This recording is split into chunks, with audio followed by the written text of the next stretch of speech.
Hello， 大家，今天请到了我的同学 Samara， 记者行业10年 ，Digital Marketing 行业从业2年，现在做领导职位的 Samara 来给我们讲一下入行之前需要自学哪些工具。那如果大家对今天视频有兴趣，请看下去吧。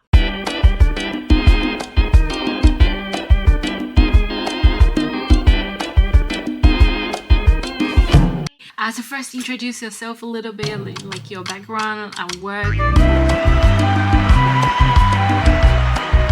Sure. So I'm Samara Ross, a social media lead for Australia and New Zealand for a not-for-profit organisation.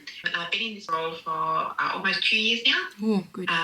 It's fantastic. One of those positions you'd never thought you'd actually ever get, but here I am. I was actually a journalist for 10 years in print. Oh, journalist for 10 years. Whoa. And started out working at a local paper which had a whole of 4 pages to be filled every weekend. We'd have 8 pages. Okay. You did that for 10 years, then why you stopped doing that? Yeah. When I left the first paper I was at, I ended up at a national paper, which was dedicated to over 55s. Yep. In that role, I started looking after their online, essentially, and that included, all the social media, it included all their website, it included all their emailing. If it was online, it came to me. I found the world fascinating, basically. I really loved being able to see, what was resonating with people, the personas of who our audiences were. Going through Google Analytics of a Wednesday morning, it was a little bit like my own personal detective show, where I'd uncover doing well, what was trending, and I just enjoyed it. And then I discovered that this was a whole actual career path. Yeah. The reason I decided to move on from newspapers, I just had a baby, and wanting to do something where I felt I was making a difference to the world. So I started looking at not-for-profits. Yeah. They were very different careers. Yeah, very big. Different. I loved uncovering stories. Just being able to tell stories to people and hear their stories, and that was pretty much my favourite part. But now I get to do that on a completely different level. I get to hear, stories for people, say, who might be fundraising for the organisation or people who are directly benefiting from the organisation. And that's huge. It really touches my heart, and this is why I get up every day, so people like this can benefit from what I'm doing. So when you find this job, nothing between your journalist job and this job, nothing between this? No, so the journalism job was digital journalist. Yeah. While it was called digital journalist, content marketer was probably another very relevant title. So you don't need another certificate for this job, or you learning something to change the industry? No, nothing? I've got a bit of a weird sibling rivalry going on with my brother, who has a PhD in environmental sciences and ecology. And I've always been a little bit jealous, to say the truth. So I thought, well, if he could do postgraduate studies, I'm going to do postgraduate studies. So I started studying the graduate certificate of digital communications at the Queensland University of Technology when the opportunity came up. Yep. And part of that was to really look at how communities interact online together. And one day, I would really like to take that further and study the Masters and in turn a PhD around that topic. Yeah, my workplace was very supportive. They could see the direct benefits it would have for me. Now we drive to the job, because I'm a total outsider. I want to join to this industry, right? How the process for your one project? Yeah, it's a good question. We have a lot of projects going on at once, and we have to be very good at multitasking. Essentially, I have my own goals and projects that I work towards, but I also support other parts of the organisation and their outcomes. Being a social media person, there's lots of different avenues that people want to explore via social media, and I help them realise those objectives. But one project we're working on at the moment is very heavily around content. Yep, so this particular project that I'm talking, it's all about different ways of using content online to communicate to different groups. And that's essentially going and looking at how we are telling stories and being particularly mindful that they're not our stories that we are telling, but how we are amplifying other voices to be able to tell their own stories while we just pass them, essentially. There are a lot of agencies that work externally, and they have clients come to them and they work on a range of different projects for different clients. I have a little bit of autonomy in my role and being able to suggest and make recommendations based on what I'm seeing in the social media landscape, both with our data and external data and also trends in the industry. And this project came about as looking at our organisational goals and objectives that we want to achieve, and also looking at relevant industry trends. Put in a few thinking caps and came up with an idea to basically use more video and micro video content in our social media strategy. And we're not wanting to tell the story ourselves because we don't feel that's our role as such, but we do want to give people a platform to talk about their own lived experiences. So that's something we're very mindful of and something we're working towards creating, essentially. Oh, I know you are not-for-profit organization, but how you get the fund to run the business? Because everyone needs food, right? Yeah. We rely on donations. We are an impartial organization. We don't accept funding from government because we don't want to be limited by what we do, and we don't want to be essentially silenced when we need to speak out on an important topic, and that includes quite often holding governments to account. So we are deliberately non-partial. We do not accept any funding from those government bodies or political parties. And that really allows us to get into the places who need help the most without any issues, essentially. We're there to help people regardless of who they are, their religion, their sexual identity, their sexual preferences, their gender. We're just there to help. So we do rely 100% on donations to over 70 countries in the world and provide life-saving. So you are head office? No, so we have 6 head offices. So we have 5 in Europe and 1 in Africa, Western Africa. And my office in Sydney is a much smaller sort of regional office rather than a head office, and we feed into a head office in Europe. Because I know every day you need to wake up for each clock. Why for that? Why you drive so long? Because you live far, or you need to do some project far from your home? There's 2 reasons. One, I just like to get up early and I'm an early bird. Yeah. 2, I do commute into Sydney and I live on the Central Coast, which is an hour and a half away in traffic. But the big reason is I have a 4-year-old son.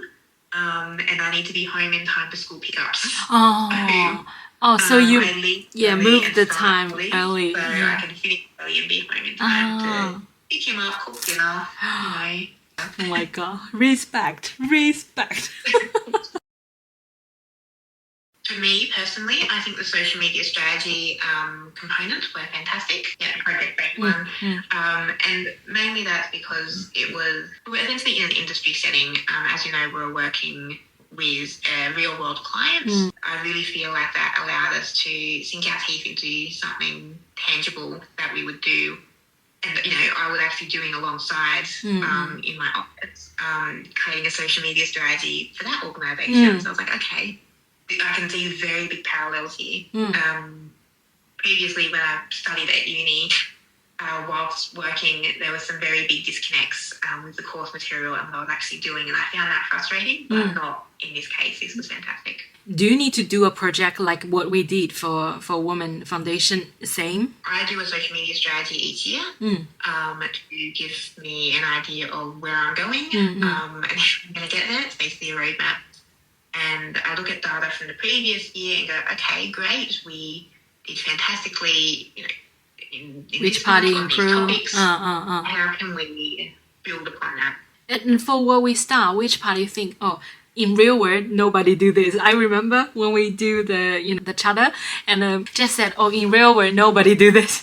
So which course you think we don't need that? That's a good question. Or for your work, you think is? I would be inclined to say debates in digital culture because I don't use it every day. However, that was probably my favourite topic. Critically important to foundations to building the foundation of that knowledge. Before the interview, which keyword you think I need to search from Seek or LinkedIn? Say social media, and then see what comes up. Social media management, content creation, medium operations, digital media specialist, digital marketing manager, social media marketing manager. But it's a salary range so big. I don't know which one. Why? So there's no so unified pay range within Australia for a social media manager or nursing. There's a very clear understanding, for instance, what that pay range would be. But with social media, it really does depend on the position and the company. So I've seen positions ranging from 40,000 for entry level, and I've seen entry level ranging to 130,000 per year. Agencies tend to be have those more attractive benefits. But I've not worked at an agency, so I can't talk much to them. But that is very variable. I was remedial massage therapist, so it's totally industry changing. So for me, I probably is an entry level. Which range of salary you want me to expect? Like, basically, I would say anywhere from about 40 to 65, 70. 65, 70. I sent resume. They ask me how much you want. I was like, I don't know. I hate that question. I hate it. It was fine within the two standards. I hate that question. You don't need to say how much you earn, but for your title, basically how? Because I've only been in this title for 24 hours. Yes, you just improved. Congratulations, the leader. Oh my God. 70,000 to probably 115. Oh my God, that is good. So I can see my future will be better. Or which question you think is key? Why they hire you, not other people? Some stand out question. That's a question I ask myself every day. Being able to have an understanding of the job and the organisation or company that you're interviewing for is an added bonus. And being able to ask insightful questions. What insightful question means? So this is actually one that I really like. So when you get to the end of the interview and they say, do you have any questions? I always have about 3. And mostly it's, the stock standard of, why do you enjoy working for this company? An idea about culture. And one that I really like, that always catches people off guard, in a good way, is if I had $1,000 and I gave it to you, how would you invest it in your team or your company? And it's amazingly insightful for me because it gives me an idea of what their priorities are in terms of growing their organisation.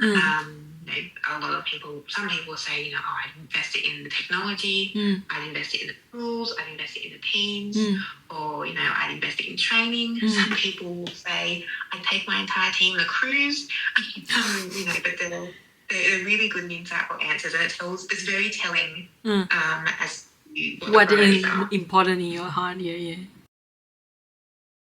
Or any tech skills, because I know Tableau is a bonus, skill, and any other skill you already in this. I've only used Tableau in an industry setting. I've only ever used it at university. Online that you can learn Google Analytics. GA4 is the new industry standard. I would also learn how to do a lot of paid marketing campaigns on Facebook and Meta and also TikTok. Meta Blueprint is the company. Okay. So Facebook courses essentially.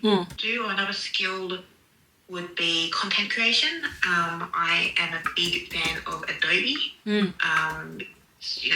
Industry standard, but no one uses Apple, huh? For this industry, I saw many advertisements. They all use Adobe system like Microsoft. No one uses Apple, right? I'm a 100% Apple person. They're the two main players in this industry. I'd also recommend, in terms of a resource, Hubspot website, and they offer courses essentially in the latest in digital marketing. A few ideas of content marketing or how to write email, sell. Okay, I got it. So many company need that required for that technique. Yeah. Next question is any case like you very impressive for you? Having only ever worked for one particular company within this industry, I don't know if I can answer that correctly because I don't know if the things that I love about the industry are things that I just love about my particular company, and if that would translate into other places. Oh, yeah. Visually, I think that's quite powerful because you're allowing, like if you're recording someone, you're allowing them to speak within their own voice. You're not taking that away, essentially. So bad part. If I was your peer, which behavior you think everyone in this industry should avoid? With the mentality of, oh, that's not my job. I think there's a lot of different components that can very much be my job. You have to roll your sleeves up and have a go. Any important tools you think? Social media management tools such as Meltwater, Adobe or Canva, okay. or Google Analytics. Google Analytics, yeah. Welcome, Anwesha. Sorry, Anwesha, I didn't say hello to you. Anwesha, how are you? Hi, good.